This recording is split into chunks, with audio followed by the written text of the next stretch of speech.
Kerja yang profesional, hampir saja aku dipermalukan oleh teman-temanku karena telat. Pura Yok. Maafkan aku ya, kemarin udah marah-marah sama kamu. Soalnya aku lagi PMS, jadi gampang marah-marah. Pokoknya bulan depan kita nikah, gak ngurus meski kamu cuma sopir pribadiku. Pokoknya harus nikah. Andi adalah sopir pribadiku.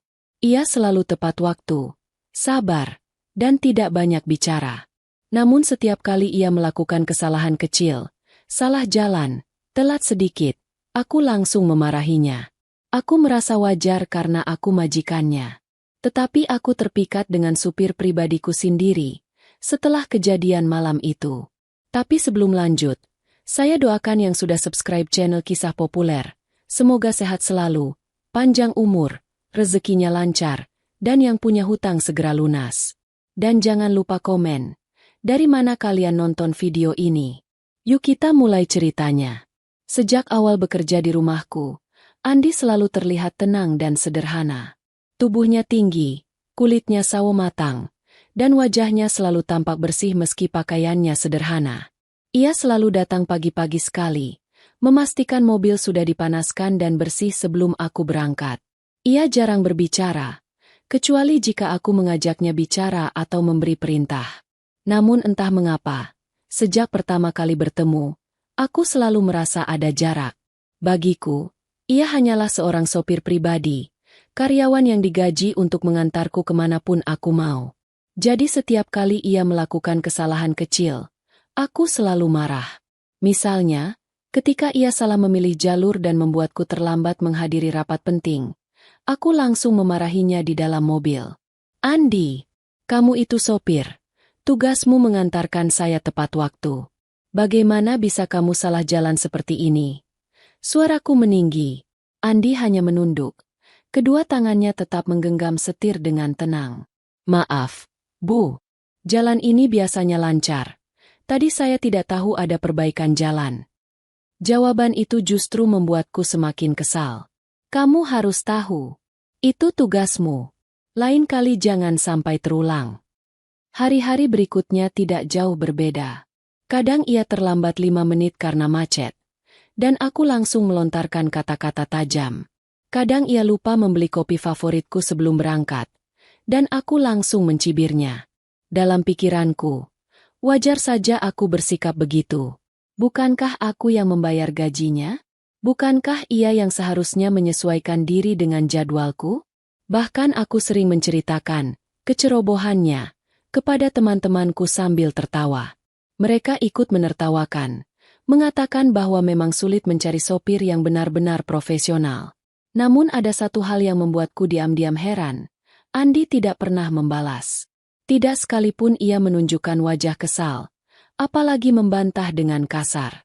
Ia hanya berkata singkat, "Baik, Bu," atau "Maaf, Bu." Sikapnya itu justru membuatku semakin bingung. Bagaimana mungkin seseorang bisa tetap sabar meski sering dimarahi? Kadang-kadang, ketika aku duduk di kursi belakang mobil dan melihat pantulan wajahnya di spion, aku sempat bertanya-tanya seperti apa sebenarnya kehidupan pribadinya. Apakah ia punya keluarga? Apa ia bahagia? Tapi rasa penasaran itu selalu kuabaikan. Buat apa aku peduli? Dia hanya sopir. Gumamku dalam hati. Aku tak pernah tahu bahwa sikapku ini perlahan membuatku kehilangan sesuatu. Rasa kemanusiaan. Aku lupa bahwa Andi bukan sekadar sopir. Ia juga manusia yang punya perasaan. Namun hari-hari itu, aku belum sadar. Yang ada di pikiranku hanyalah diriku sendiri, kesibukanku, dan keinginanku agar semuanya berjalan sempurna sesuai kemauanku. Aku belum tahu bahwa takdir sedang menyiapkan sebuah kejadian besar. Kejadian yang akan mengubah caraku memandang Andi, bahkan mengubah seluruh hidupku. Hari-hari terus berjalan, dan entah mengapa aku semakin sering marah. Bukan hanya ketika Andi melakukan kesalahan, bahkan ketika ia tidak melakukan apa-apa. Seolah-olah aku sengaja mencari alasan untuk meluapkan kekesalanku. Jika moodku sedang buruk, Andi menjadi sasaran paling mudah. Pernah suatu pagi aku terlambat bangun, dan akhirnya harus bergegas ke kantor. "Andi, Kenapa kamu tidak membangunkan saya lebih awal? Seruku dari pintu rumah. Andi menoleh. Raut wajahnya tetap tenang. Maaf, Bu. Saya kira ibu butuh istirahat lebih karena semalam pulang larut. Jawaban itu seharusnya membuatku tersentuh. Tapi entah kenapa justru membuatku semakin kesal. Tugasmu bukan menebak-nebak. Lain kali bangunkan saya. Apapun alasannya. Andi hanya menunduk. Baik, Bu. Ada sesuatu dalam cara ia menerima amarahku yang membuatku semakin jengkel. Seolah-olah ia tidak pernah tersentuh oleh kata-kataku. Tidak pernah melawan. Tidak pernah menunjukkan emosi. Aku jadi merasa perlu menaikkan volume suaraku agar ia merasa. Di dalam mobil, aku sering sengaja mengomel panjang hanya karena hal kecil. Andi, kenapa AC ini terlalu dingin? Kamu mau saya sakit? Apa kamu tidak bisa menyesuaikan suhu dengan benar? Atau, kenapa musiknya mati? Saya kan suka dengar musik pagi-pagi. Masak sopir harus diajari hal begini. Kadang Andi hanya menjawab singkat. Baik, Bu. Kadang hanya tersenyum tipis melalui spion. Senyum itu membuat dadaku panas. Apa yang kamu senyumkan? Ini bukan lucu. Bentakku. Di lubuk hati terdalam, aku tahu kemarahanku sering tidak masuk akal. Tetapi aku menolak mengakuinya. Aku merasa harus selalu terlihat berkuasa. Bagiku, hubungan majikan dan sopir adalah hubungan hierarki. Aku di atas, ia di bawah. Aku tidak mau terlihat lemah di hadapan orang yang bekerja untukku. Namun yang aneh, setiap kali aku melampiaskan amarah, justru ada rasa kosong setelahnya. Aku duduk di kursi belakang, menatap keluar jendela, dan hati terasa hampa. Kadang aku bertanya-tanya, mengapa Andi tidak pernah marah? Apakah ia benar-benar sabar? Atau ia hanya takut kehilangan pekerjaannya? Pernah suatu sore, setelah memarahinya habis-habisan karena salah mengambil rute pulang, aku melihat matanya sekilas melalui spion. Ada sesuatu di sana, bukan kemarahan, bukan juga ketakutan. Lebih seperti keteguhan. Pandangan yang berkata, saya akan tetap di sini, apapun yang kamu katakan. Pandangan itu membuatku semakin bingung. Ada bagian kecil di hatiku yang kagum, tapi egoku menolaknya. Jangan bodoh, kataku pada diri sendiri. Dia hanya sopir. Dia dibayar untuk sabar. Itu saja. Malam itu, saat berbaring di kamar, kata-kata dan tatapan Andi terus terbayang. Diam-diam aku bertanya-tanya, kenapa ia tetap setia bekerja padaku padahal aku sering memperlakukannya buruk? Kenapa ia tidak pergi saja mencari pekerjaan lain? Namun semua pertanyaan itu hanya singgah sebentar. Aku kembali menutup hati, menyelimuti diri dengan kesombongan. Bagiku, tidak ada alasan untuk bersikap ramah pada seorang sopir. Hidupku terlalu sibuk untuk memikirkan perasaannya. Aku belum tahu, kesombongan itu akan segera diuji. Tak lama lagi, sebuah peristiwa akan membuatku menatap Andi dengan cara yang sama sekali berbeda. Malam itu udara terasa lebih dingin dari biasanya. Hujan baru saja reda. Jalanan basah dan berkilau diterpa lampu jalan. Aku baru keluar dari restoran setelah menghadiri makan malam dengan klien penting. Jam sudah menunjukkan pukul 11 malam. Rasa lelah membuatku hanya ingin segera sampai rumah dan tidur. Andi sudah siap menunggu di depan restoran. Sudah siap, Bu? Tanyanya pelan. Aku hanya mengangguk. Terlalu capek untuk berbicara. Mobil melaju pelan menembus sisa hujan. Jalanan semakin sepi ketika kami memasuki area pinggiran kota. Lampu jalan mulai jarang. Suasana menjadi sedikit mencekam. Tiba-tiba, dari kejauhan, terlihat beberapa pria berdiri di tengah jalan. Mereka melambai-lambaikan tangan, seolah memberi isyarat agar kami berhenti. Andi, jangan berhenti. Cari jalan lain. Seruku panik. Namun sebelum mobil sempat berputar, dua orang di antara mereka berdiri tepat di depan mobil, menghalangi. Tiga lainnya mendekat dari samping. Wajah mereka terlihat kasar dan menakutkan. Salah satunya mengetuk kaca mobil dengan keras. Cepat turun. Serahkan barang-barang kalian. Teriaknya. Jantungku berdegup kencang. Aku meraih tas dan memeluknya erat. Andi, lakukan sesuatu. Andi tetap tenang. Ibu, kuncinya tetap terkunci. Jangan buka pintu, katanya singkat. Lalu ia keluar dari mobil melalui sisi kiri. Aku hanya bisa melihat dari balik kaca. Andi berdiri menghadang mereka. Tubuhnya tegap. Suaranya tegas meski aku tak bisa mendengar jelas apa yang ia katakan. Para preman itu tampak marah. Salah satu dari mereka mencoba mendekati pintu mobilku, tetapi Andi segera mendorongnya menjauh. Situasi menjadi semakin panas. Aku bisa melihat salah satu preman mengayunkan kayu ke arah Andi. Dengan cepat Andi menepis dan melawan balik. Suara benturan terdengar keras. Aku menjerit ketakutan. Kedua tanganku gemetar. Pertarungan kecil itu hanya berlangsung beberapa menit, tetapi terasa seperti selamanya bagiku. Andi bertarung habis-habisan, tidak untuk dirinya, tapi untuk melindungiku.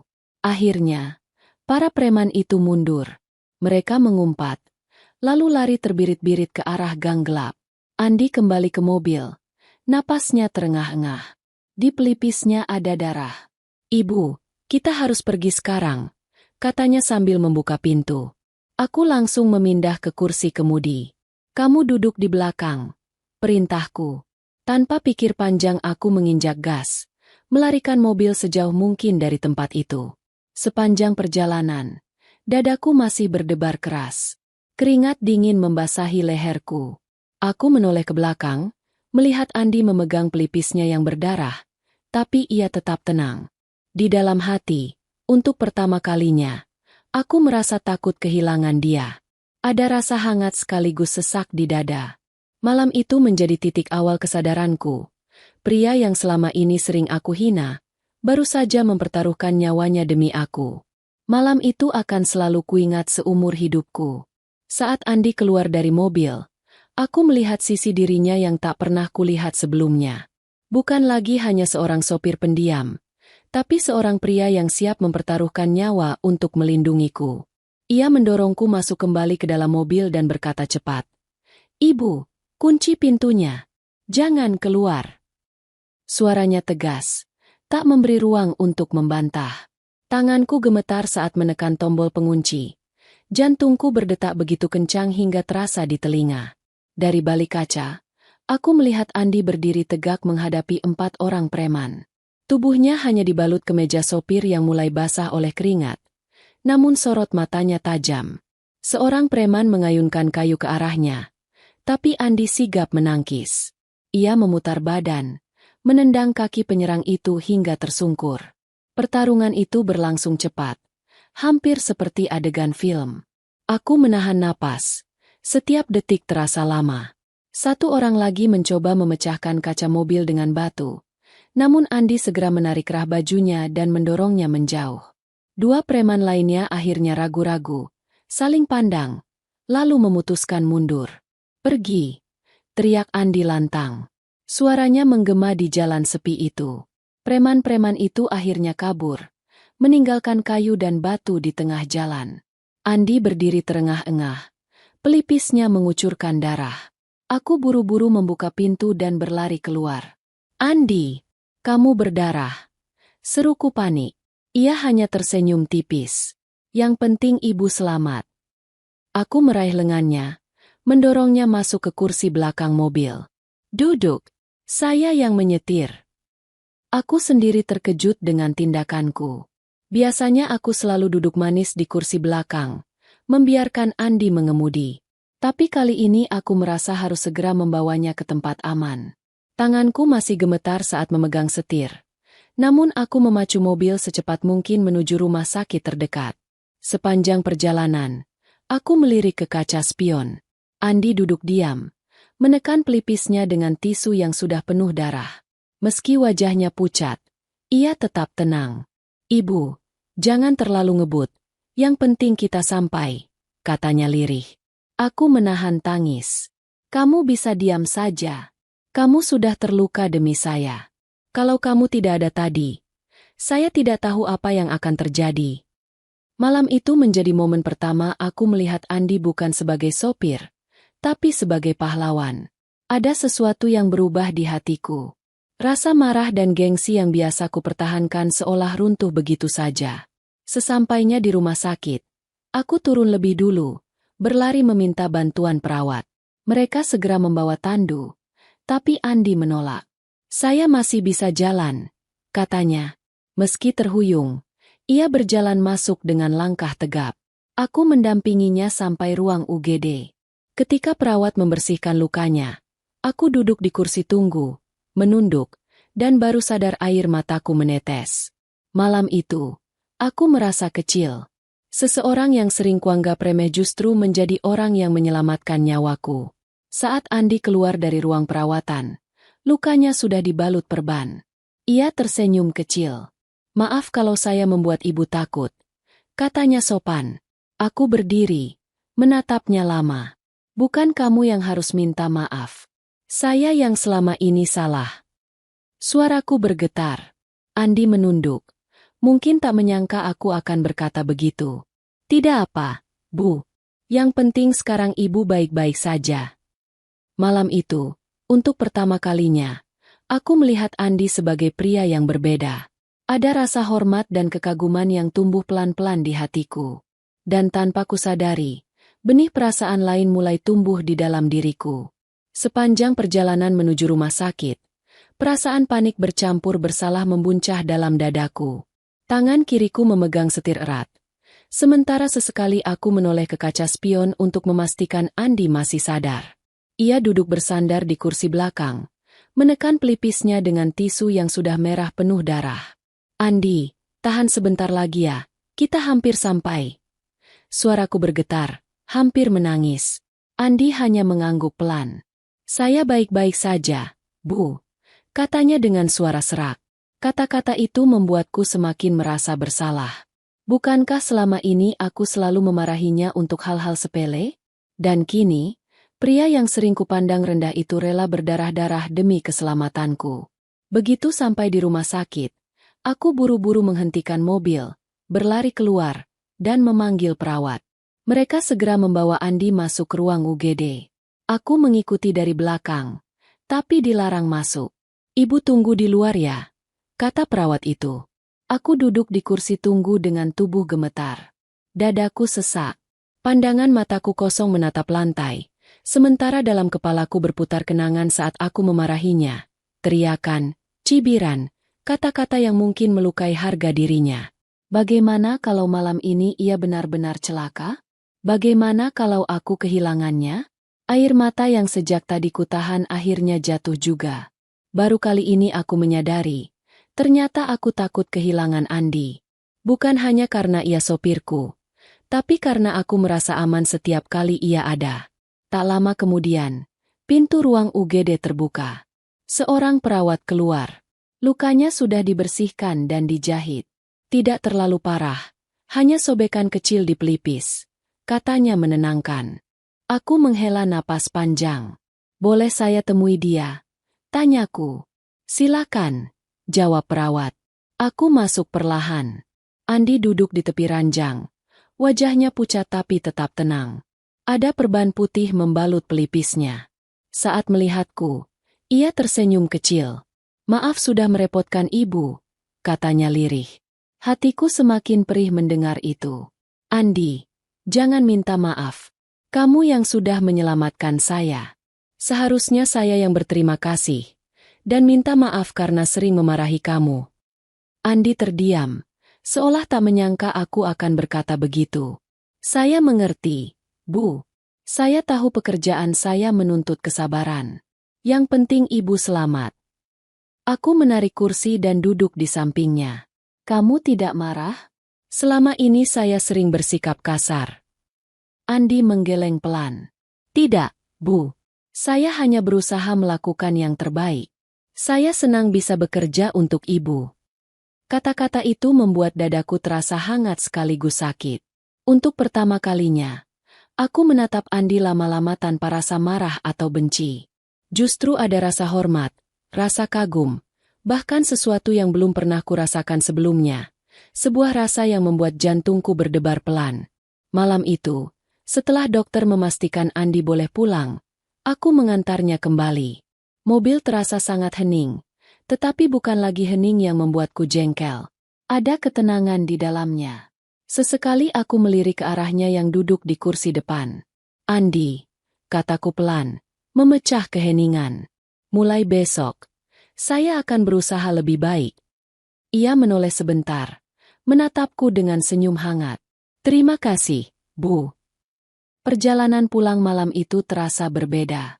Ada sesuatu yang berubah di antara kami. Aku tak lagi melihatnya sekadar sebagai sopir, melainkan seseorang yang keberadaannya penting dalam hidupku.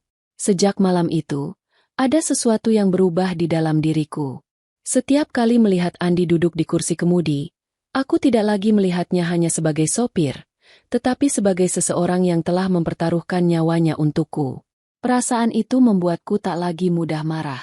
Pagi-pagi, saat ia menjemputku, aku mulai menyapanya dengan nada lembut. Pagi, Andi, kataku. Ia sempat terkejut, lalu menjawab pelan. Pagi, Bu. Aku bisa melihat senyum tipis di wajahnya. Di perjalanan menuju kantor, aku mencoba membuka percakapan. Andi, kamu sudah lama bekerja sebagai sopir. Ia melirikku sebentar melalui spion, lalu menjawab. Sudah hampir 4 tahun, Bu. Sebelumnya saya bekerja di bengkel. Tapi setelah ayah saya meninggal, saya harus mencari pekerjaan tetap yang penghasilannya lebih pasti. Aku mengangguk, mendengarkan dengan seksama. Kamu tinggal dengan siapa sekarang? Dengan ibu dan 2 adik saya, jawabnya. Adik saya yang pertama baru lulus SMA. Yang bungsu masih SMP. Saya ingin mereka bisa sekolah sampai kuliah. Itu sebabnya saya bekerja keras. Kata-kata itu membuatku terdiam. Selama ini aku tak pernah membayangkan kehidupan Andi di luar pekerjaannya. Bagiku, ia hanya sosok yang setiap hari mengantarku ke kantor dan pulang. Tapi ternyata ia memikul tanggung jawab besar untuk keluarganya. Apa kamu tidak lelah? Tanyaku hati-hati. Andi tersenyum tipis. Lelah, Bu. Tapi saya senang bisa membantu ibu dan adik-adik saya. Kalau mereka berhasil, saya juga bahagia. Perkataan itu menohok hatiku. Aku jadi merasa malu. Selama ini aku sering memarahinya untuk hal-hal kecil, sementara ia bekerja keras bukan hanya untuk dirinya, tapi demi keluarganya. Hari-hari berikutnya, aku semakin banyak berbicara dengan Andi. Kadang kami membicarakan hal-hal ringan seperti cuaca, berita terkini, atau makanan favorit. Kadang aku bertanya pendapatnya tentang rute tercepat atau tempat makan enak.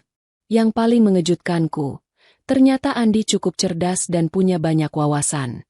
Ia tahu banyak tentang jalanan kota, bahkan politik dan ekonomi. Saya suka baca koran setiap pagi sebelum berangkat kerja, katanya suatu hari. Mendengarnya, aku semakin kagum.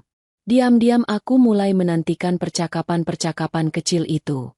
Perjalanan yang dulu terasa membosankan kini terasa lebih hangat. Bahkan ketika macet, aku tak lagi marah. Malah kami mengisi waktu dengan mengobrol santai. Perubahan sikapku juga dirasakan oleh orang-orang di rumah. Asisten rumah tanggaku pernah berkata, Bu, sekarang ibu kelihatan lebih tenang ya kalau berangkat kerja. Aku hanya tersenyum. Aku tahu perubahan ini tidak terjadi begitu saja. Ada rasa hormat yang mulai tumbuh di hatiku untuk Andi. Dan di balik rasa hormat itu, perlahan-lahan muncul rasa lain yang belum pernah aku rasakan sebelumnya. Rasa yang membuat jantungku berdetak sedikit lebih cepat setiap kali melihatnya tersenyum. Malam hari, saat aku sendirian di kamar, aku sering memikirkan percakapan kami di mobil. Wajah Andi terbayang, terutama tatapan matanya yang tenang. Aku mulai bertanya-tanya, apakah ini hanya rasa kagum, atau sesuatu yang lebih dari itu? Hari-hari berikutnya terasa berbeda. Jika dulu aku sering berangkat dengan wajah masam dan hanya menatap layar ponsel sepanjang perjalanan, kini aku justru menunggu momen di mana Andi menjemputku. Bunyi klakson pelan di depan rumah seakan menjadi alarm yang membuatku tersenyum. Saat aku masuk ke mobil, Andi selalu menoleh sebentar sambil tersenyum sopan. Pagi, Bu, ucapnya. Dan entah kenapa, sapaan sederhana itu selalu membuat hatiku terasa hangat. Perjalanan menuju kantor menjadi waktu yang paling kusukai. Kami tidak selalu berbicara, kadang hanya diam sambil mendengarkan musik yang diputar Andi. Namun diam itu bukan lagi canggung. Rasanya seperti duduk di samping seseorang yang bisa dipercaya. Ketika kami berbicara, aku selalu mendengarkan dengan sungguh-sungguh. Andi bercerita tentang masa kecilnya di desa, tentang hobinya membaca buku bekas yang ia beli di pasar loak, dan tentang mimpinya suatu hari bisa membuka bengkel sendiri. Bengkel? Tanyaku suatu kali. Iya, Bu. Jawabnya dengan mata berbinar. Saya suka mesin. Waktu kecil saya suka bongkar pasang sepeda butut di rumah. Saya ingin suatu hari punya bengkel mobil sendiri. Jadi adik-adik saya tidak perlu bekerja terlalu keras. Aku mengangguk, kagum pada tekadnya. Kamu punya impian yang jelas ya? Kataku pelan. Andi tersenyum melalui spion. Impian itu yang membuat saya kuat, Bu. Entah mengapa, hatiku bergetar mendengar kalimat itu.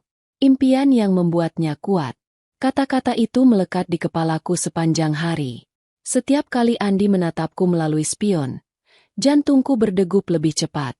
Tatapannya selalu tenang, tapi seolah bisa menembus pikiranku. Aku sering pura-pura menoleh keluar jendela agar ia tidak melihat wajahku yang mulai memerah. Sore hari ketika pulang, suasana mobil terasa lebih intim. Lampu-lampu kota yang berkelip di luar jendela, musik lembut dari radio, dan aroma hujan yang masih tertinggal di udara membuat perjalanan terasa syahdu. Suatu sore, aku merasa lelah setelah seharian bekerja. Aku bersandar di kursi dan menghela napas panjang. Hari ini berat sekali, gumamku tanpa sadar. Andi melirik sebentar. Kalau ibu mau, kita bisa memutar musik yang santai, biar agak rileks. Aku tersenyum. Boleh. Ia memutar lagu instrumental yang lembut. Dalam sekejap suasana menjadi tenang. Aku menutup mata sebentar, merasa aman di dalam mobil yang dikemudikan Andi. Rasanya seperti semua masalah hilang begitu saja. Malam itu, sebelum tidur, aku menatap langit-langit kamar dan tiba-tiba menyadari sesuatu. Aku mulai menunggu momen bersama Andi. Ada rasa rindu ketika tidak melihatnya. Bahkan ketika ponselku berbunyi dan itu pesan dari teman-teman, aku tidak terlalu peduli. Perhatian dan pikiranku justru tertuju pada sopirku sendiri. Apakah aku jatuh cinta? Bisikku pada diri sendiri. Pertanyaan itu membuatku tersenyum malu. Aku, yang dulu sering meremehkannya, kini justru menantikan senyumnya setiap pagi. Rasanya aneh, tapi juga membahagiakan. Benih cinta itu perlahan tumbuh, tanpa bisa kuhentikan. Sore itu hujan baru saja reda. Jalanan basah, langit masih kelabu, dan aroma tanah yang segar memenuhi udara.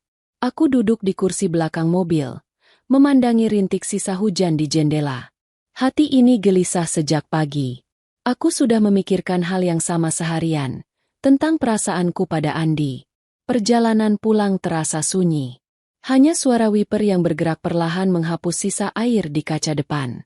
Aku menggenggam tanganku sendiri, berulang kali menarik napas dalam-dalam. Andi, panggilku akhirnya. Suaraku sedikit bergetar. Iya, Bu? Jawabnya lembut sambil melirikku melalui spion. Aku menelan ludah, berusaha mengumpulkan keberanian. Aku rasa aku menyukaimu. Mobil seperti mendadak hening. Andi terdiam, seolah tidak yakin dengan apa yang baru ia dengar. Ia melambatkan laju mobil, lalu menepikan ke bahu jalan. Suasana mendadak jadi tegang. Bu, apa yang ibu maksud? Tanyanya hati-hati, suaranya rendah. Aku menarik napas panjang. Aku tahu ini mungkin terdengar gila. Aku tahu aku majikanmu, dan kamu hanya sopirku. Tapi setelah semua yang terjadi, setelah malam itu, aku merasa kamu berarti buatku. Aku merasa aman kalau kamu ada di dekatku. Andi menunduk sejenak. Kedua tangannya masih memegang setir. Bu, saya hanya sopir. Saya takut. Saya tidak pantas untuk ibu. Kata-katanya membuat hatiku bergetar. Pantas atau tidak, itu urusan saya, Andi. Saya tidak peduli statusmu. Yang saya tahu, Saya merasa berbeda setiap kali melihat kamu. Kamu sudah banyak mengubah saya. Kamu membuat saya jadi orang yang lebih baik. Andi menghela napas panjang, lalu menoleh perlahan ke arahku. Matanya terlihat ragu sekaligus tersentuh. Saya tidak pernah membayangkan ini, Bu. Saya hanya ingin bekerja dengan baik, menjaga Ibu. Saya takut kalau perasaan ini membuat masalah untuk Ibu. Aku menggeleng tegas. Andi, kamu tidak perlu takut. Saya yang memilih perasaan ini. Dan saya ingin jujur. Supaya kamu tahu. Suasana di mobil menjadi sangat sunyi. Hanya terdengar suara hujan kecil yang mulai turun lagi. Perlahan, aku melihat senyum tipis muncul di wajahnya. Kalau begitu, izinkan saya juga jujur. Katanya akhirnya. Saya pun, sebenarnya sudah lama kagum pada Ibu. Tapi saya simpan sendiri. Karena saya takut salah. Aku menahan napas. Kamu benar-benar serius. Andi mengangguk.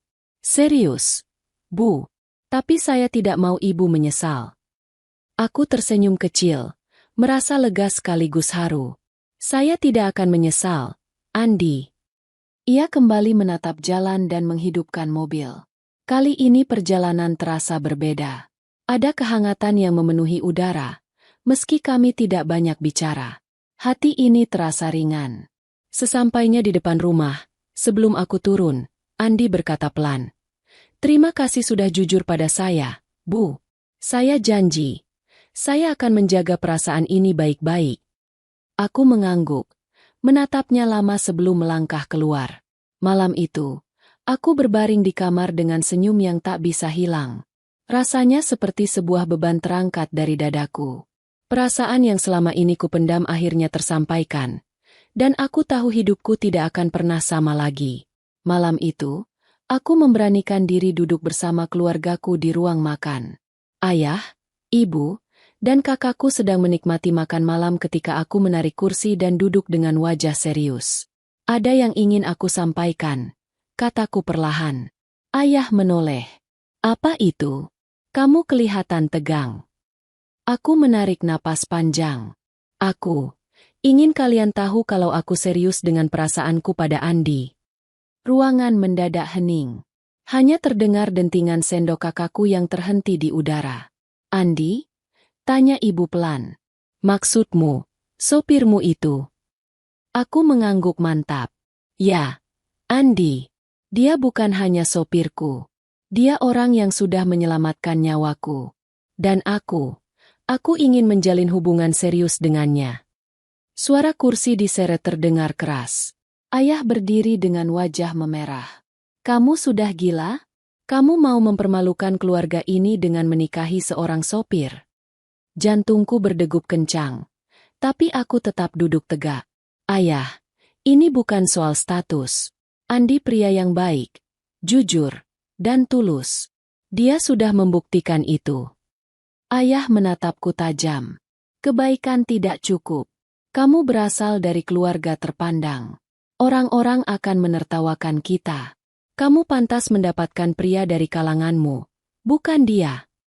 Aku menggigit bibir. Ayah, aku sudah bertemu banyak pria dari kalangan kita. Mereka hanya peduli pada nama besar keluarga, bukan pada diriku. Tapi Andi, dia melihat aku sebagai manusia. Dia menghargai aku. Ibu mencoba menengahi. Nak, kami hanya khawatir. Hidupmu tidak akan mudah jika kamu memilih jalan ini. Aku tahu, Bu, jawabku lembut. Tapi aku lebih takut kehilangan orang yang benar-benar tulus mencintaiku, daripada takut pada omongan orang. Ayah menggeleng keras, lalu berjalan keluar ruangan tanpa berkata apa-apa. Suasana menjadi canggung. Kakakku menatapku dengan prihatin. Kamu yakin ini yang kamu mau? Tanya kakakku. Aku mengangguk. Sangat yakin. Aku tidak peduli kalau dunia menentangku. Aku tahu hati ini tak bisa dibohongi. Malam itu aku kembali ke kamarku dengan perasaan campur aduk. Aku tahu jalan yang kupilih akan penuh rintangan. Tetapi aku juga tahu aku tidak boleh menyerah. Aku memandang keluar jendela, menatap langit malam. Andi, bisikku dalam hati. Aku akan berjuang untuk kita. Apapun yang terjadi. Keesokan harinya, aku menceritakan semuanya kepada Andi. Kami duduk di teras rumah, hanya ditemani secangkir teh hangat. Saya sudah menduga ini akan sulit, kata Andi pelan. Kalau ibu mau, kita bisa mengakhiri semuanya. Saya tidak mau ibu berselisih dengan keluarga hanya karena saya. Aku menatapnya tajam. Jangan pernah bilang begitu lagi. Aku yang memilih kamu. Kalau aku harus berjuang, aku akan berjuang. Aku tidak akan mundur. Andi terdiam lama, lalu mengangguk dengan mata berkaca-kaca. Baik, kalau begitu, saya akan berdiri di samping ibu. Apapun yang terjadi. Kata-kata itu membuatku semakin yakin. Aku tahu, ini bukan hanya perasaan sesaat. Ini adalah keputusan yang akan mengubah hidup kami berdua. Hari itu aku meminta Andi datang ke rumah. Bukan sebagai sopir yang menunggu di garasi, tapi sebagai seorang pria yang datang untuk bertemu keluargaku. Ia datang mengenakan kemeja putih sederhana dan celana panjang hitam yang rapi. Wajahnya terlihat tegang, tapi sorot matanya mantap. Aku mengajaknya masuk ke ruang tamu. Ayah, ibu, dan kakakku sudah duduk menunggu. Suasana terasa kaku. Aku bisa merasakan ketegangan di udara. Andi menunduk sopan. Selamat sore, Pak, Bu. Terima kasih sudah mengizinkan saya datang. Ayah hanya mengangguk dingin, sementara ibu memberi senyum tipis. Silakan duduk, kata ibu. Andi duduk dengan punggung tegak. Tangannya saling menggenggam di pangkuan, tetapi suaranya terdengar tenang. Saya tahu kedatangan saya mungkin tidak menyenangkan bagi bapak dan ibu. Tapi saya tidak ingin hubungan ini hanya menjadi rahasia. Saya datang untuk menyampaikan niat saya secara langsung. Ayah menatapnya tajam. Niat apa? Andi menarik napas dalam-dalam. Saya mencintai putri bapak dan ibu. Saya tahu saya hanya sopir. Saya tahu saya tidak berasal dari keluarga kaya. Tapi saya berjanji akan menjaganya dengan sepenuh hati, bahkan dengan nyawa saya. Kata-kata itu membuat ruangan terdiam. Andi melanjutkan, saya tidak ingin bapak dan ibu berpikir saya memanfaatkan keadaan. Saya mencintainya bukan karena hartanya, tapi karena hatinya. Malam itu, ketika kami diserang preman, saya hanya berpikir satu hal, bagaimana caranya membuat dia tetap selamat. Saya rela terluka. Asal dia tidak apa-apa. Ibu tampak mulai terharu. Ayah masih terdiam, tetapi tatapan matanya melembut. Kakakku yang sejak tadi hanya mengamati akhirnya ikut bicara. Pak, kita semua tahu kejadian malam itu. Kalau bukan karena Andi, adik kita mungkin tidak akan duduk di sini sekarang.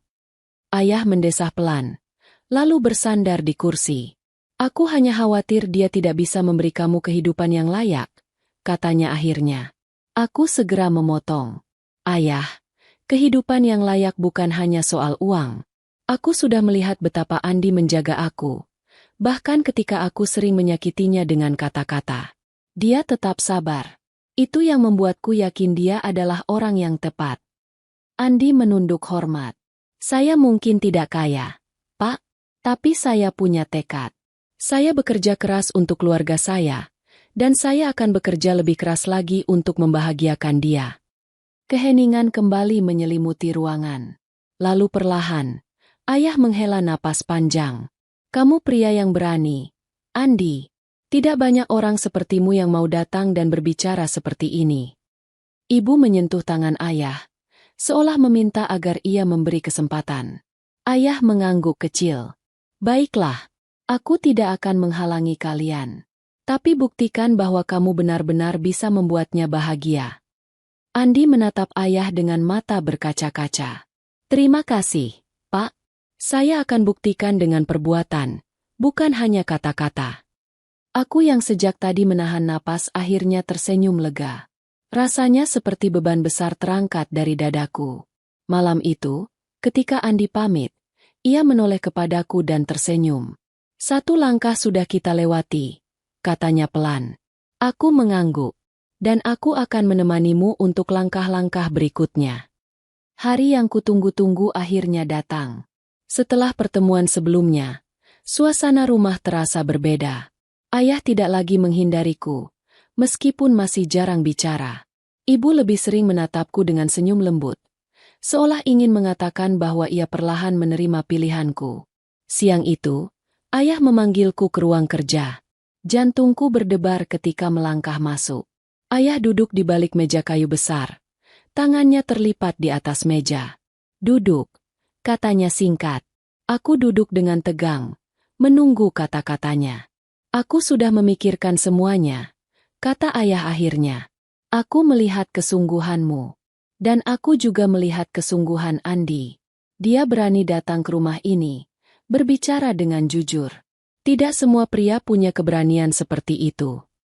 Hatiku mulai berdebar lebih cepat. "Ayah." Suaraku pelan. Ayah menghela napas panjang. "Aku merestui hubungan kalian." Sejenak aku terdiam, memastikan aku tidak salah dengar. "Ayah, serius?" Ayah mengangguk. "Iya. Tapi ingat, restu ini bukan main-main. Aku ingin kamu bahagia. Dan aku ingin kamu menjaga pilihanmu sampai akhir.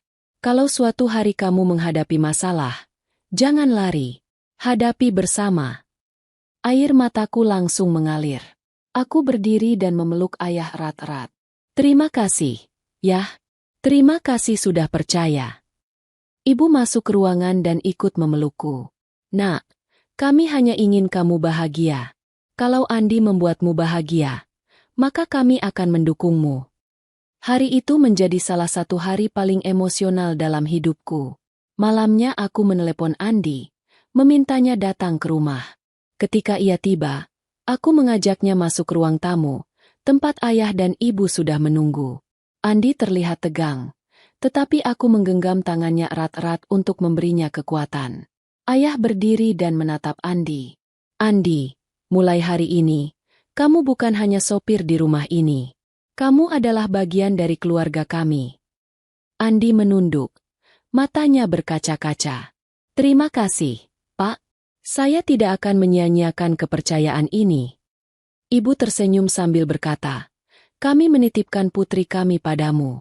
Tolong jaga dia, Andi." Andi menatapku, lalu menggenggam tanganku semakin erat. "Saya berjanji, Bu. Saya akan menjaganya seumur hidup saya." Aku tidak bisa menahan air mata bahagia. Untuk pertama kalinya, aku merasakan kehangatan yang lengkap, restu orang tua, cinta yang tulus, dan keberanian untuk memulai hidup baru. Malam itu, setelah semua selesai, aku dan Andi duduk di teras rumah. Angin malam berhembus lembut, membawa aroma bunga melati dari taman. "Kamu tahu," kataku sambil tersenyum, "ini adalah awal dari segalanya." Andi mengangguk, menatapku dengan mata yang penuh ketulusan. "Dan saya siap menjalani apapun bersama ibu."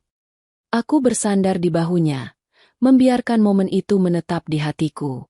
Rasanya seperti semua perjuangan dan air mata yang kualami akhirnya terbayar. Hari pernikahan itu tiba dengan penuh kehangatan. Kami memilih untuk mengadakan acara sederhana di halaman belakang rumah. Tenda putih berdiri rapi, dihiasi bunga-bunga segar berwarna putih dan biru. Matahari pagi bersinar lembut, membuat suasana terasa damai dan syahdu. Aku mengenakan gaun putih sederhana namun anggun, sementara Andi tampil gagah dengan setelan jas berwarna abu-abu. Senyum di wajahnya tak pernah pudar sejak pagi. Saat aku berjalan menuju pelaminan, ia menatapku dengan mata berbinar, seolah tak percaya bahwa hari ini benar-benar terjadi. Keluargaku hadir lengkap, kali ini dengan wajah bahagia. Ayah berdiri di sampingku dan menyerahkan tanganku kepada Andi. "Jaga dia dengan baik," kata ayah pelan namun tegas. "Saya janji, Pak," jawab Andi sambil menunduk hormat. Upacara berlangsung hikmat. Setiap janji yang kami ucapkan terasa menggema di hatiku.